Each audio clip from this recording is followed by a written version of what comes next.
Welcome to the Economist in Your Ear podcast. So have you noticed this shift in pop music lately, where female artists are calling out mediocre men in a way that feels really pointed, really specific? Is pop music just reflecting, a changing world? Or is it maybe actively shaping our conversations about modern relationships? We're exploring a recent piece from The Economist that suggests this whole wave of lad-loathing or maybe just men criticizing lyrics points to a growing divide between young men and women. Thinking about examples like Sabrina Carpenter's Man-Child or Dua Lipa's Training Season. Yeah, and it's interesting, that Economist piece, it definitely flags something real happening, some observable shifts. But we want to dig a bit deeper today, right? Explore how these lyrics function beyond just, say, simple social commentary, and maybe offer a more critical look at some of the underlying assumptions to give you a fuller picture. Right. And this is where the Economist article really zooms in, describing what it calls pop's new complaint department. The specificity, like you said, is quite striking. Take Sabrina Carpenter's recent stuff, like Man-Child or Slim Pickens. She really hits home with these super specific complaints, calling a lover stupid, slow, useless, even mocking his inability to assemble a chair from IKEA or, do the dishes. It's incredibly literal. Exactly. And consider this. In Slim Pickens, she actually complains about a man who doesn't know the difference between there, and they are. It's almost like a grammar lesson in a pop song. Which is kind of amazing, really. And this trend, this detailing of domestic grievances, often tied to a perceived lack of just basic effort or competence. It's a clear thread now across other artists, too. You've got Chappell Roan in Super Graphic Ultramodern Girl complaining about a man who wouldn't dance and didn't ask a single question. The lack of engagement. Yeah.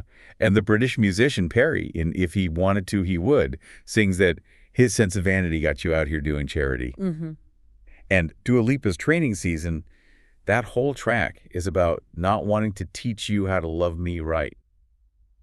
It's a pretty consistent message about expectations. It is. And what's fascinating here is kind of looking back, you might ask, is this really new, or is it just like older themes in new packaging? Because, to put this in context, female artists have a long history of using music to vent about male partners. Oh, for sure. Like TLC. Exactly. Think back to TLC's iconic No Scrubs, that was 1999, or Lily Allen's Not Fair in 2009, which was pretty biting. Or even earlier, Carly Simon's You're So Vain. And, giants like Beyonce, Taylor Swift, Dolly Parton, they've all explored themes of disappointing men, infidelity. Right. So the frustration isn't new. The frustration isn't new, but what feels new, what the article highlights, is the literal meme-ready and very domestically specific nature of these complaints.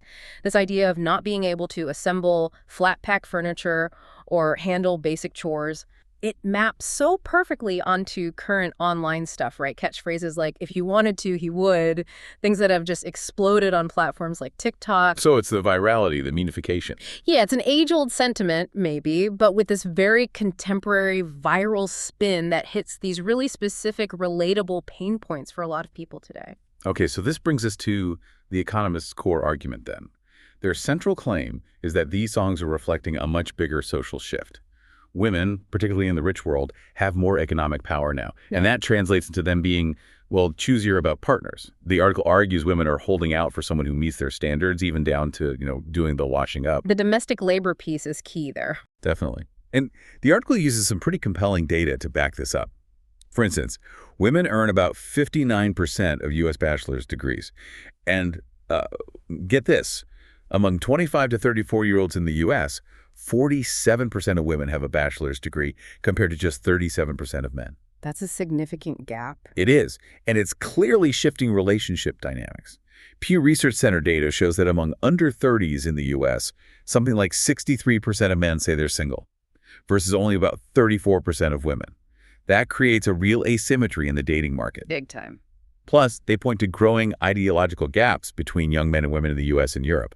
Different views on politics, social issues, even gender roles. So The Economist basically frames this whole thing as a slim pickings situation for women, implying their higher standards and leverage are leaving them with fewer compatible options. Right. And this raises a really important question, doesn't it? While that data on education and ideology shifts is, undeniable, should we be reading these pop lyrics like they're hard social science? That's the core of the critique, isn't it? Exactly. It's tempting, right, to see these anthems as a proof positive of like male decline or something dramatic. But we need to remember they're also really, really effective marketing tools. Snappy grievances, stuff that resonates with TikTok trends, that travels fast. The whole media ecosystem can actually kind of manufacture demand for these roast-style hooks. So you're saying treat them more like cultural vibes than data? Sort of, yeah. Like snapshots of vibes, cultural currents, rather than, definitive, unbiased data points about the real state of modern relationships. Okay, but hang on. If these songs are selling so well, and they're resonating enough to go viral like this, doesn't that suggest there is a strong, genuine feeling behind them, beyond just clever marketing? Oh, absolutely. You're right. They clearly tap into something real that resonates with a lot of people, no question. But the way they're constructed, the packaging, is also designed for maximum viral impact. That's part of the equation, too. And another place where the narrative maybe gets a little flattened is this idea that women won't date down. Right, the status preference. Yeah. While it's true that, on average, there's a preference for partners with equal or higher status, what's actually happening on the ground is interesting. That education reversal we talked about, it's already led to more women marrying down, quote unquote, by schooling or income in the U.S. So the preference might still be there in surveys, but the actual matching in real relationships is already evolving and adjusting. Assuming this permanent stalemate over mediocre men kind of misses that ongoing adjustment in how people are actually partnering up. That's a crucial nuance. And stepping back even further, this gulf they talk about, it isn't entirely one way either. Yes, young women are outpacing men in schooling and full-time work, generally. But recent peer research actually finds no clear overall difference between men and women in reported loneliness or having close friends. Oh, interesting. So loneliness isn't just a male issue overall. Not according to that specific data set, though it does seem to be worse for young men specifically, which is an important distinction we shouldn't ignore. But the point is, turning broad male struggles, whatever they may be, into these catchy punchlines. While it might be culturally resonant and sell records, it can inadvertently feed right back into that manosphere grievance cycle. Those online spaces where male frustrations get amplified and often misdirected. These songs kind of implicitly swipe at that world, but the punchlines could, ironically, fuel it too. It's complex. Yeah, it's definitely not just a simple blame game. Now, the Economist article does briefly mention a sort of pushback from the male side, right? It cites Morgan Wallen's album, I'm the Problem, almost like it's a direct response. What do you make of that? Yeah, I think that highlights the risk of selection bias when you're looking at the musical landscape. It's definitely easy right now to put together a playlist of these he-bashing hits, as the article sort of implies. Yeah. Carpenter, Roan, Lipa. You could make that playlist easily. Very easily. But you could just as easily find counter-narratives, right? You find tons of love bomb ballads. You find tracks where male artists are expressing vulnerability. And Morgan Wallen's album, I'm the Problem. If you actually listen, it leans much more self-reflective than combative. He sings stuff like, if I'm so awful, then why'd you stick around this long? So more introspection than attack. Exactly. It's more about regret, maybe some confusion, than it is an aggressive clapback at critical women. The musical landscape is just way messier, much more diverse than a simple gender war playlist would suggest. It's easy to build a narrative if you cherry pick, but the full picture is always more nuanced. Okay, that makes sense. So pulling this all together, what do these trends suggest for the future, both for pop music and maybe society more broadly? What should we be watching for? Well, looking ahead, I think we can anticipate a few things developing. First, just thinking about the music industry itself. A&R strategies, how labels find and develop artists. Expect probably more modular pop hooks. Think like catchy, repeatable patterns, almost like you might get from AI models, but paired with these hyper-specific, relatable gripes. Designed specifically for those short 7 to 12-second video clips that just dominate platforms like TikTok. Sabrina Carpenter's recent rollout is a textbook example of this really targeted approach. Designed for the algorithm. Pretty much.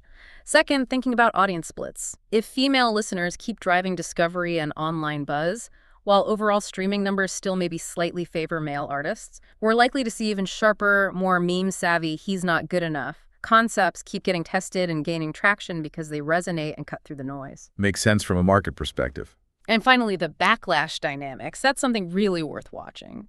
Will these very overt roast lyrics actually harden existing gender politics, make the divide worse? Or could they, maybe counterintuitively, help normalize higher standards for partnership? Things like, emotional labor, domestic competence. without actually deepening the rift. Honestly, current public opinion data, you could probably argue it could fit either future.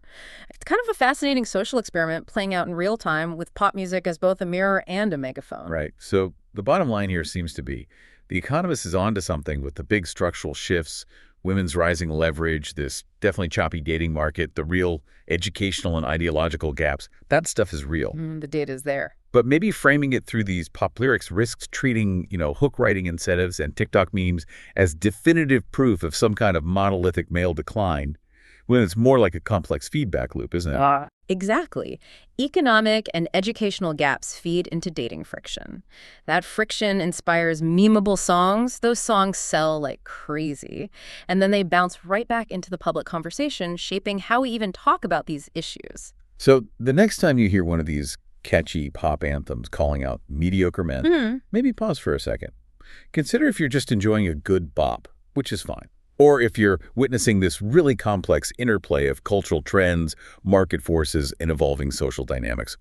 And definitely make sure not to confuse the catchy chorus with the kind of rigorous data analysis that often comes from looking at, cross-tabulated data, that stuff that shows how different groups compare across different things. It's about seeing the whole picture, not just the loudest or catchiest narrative. Well said.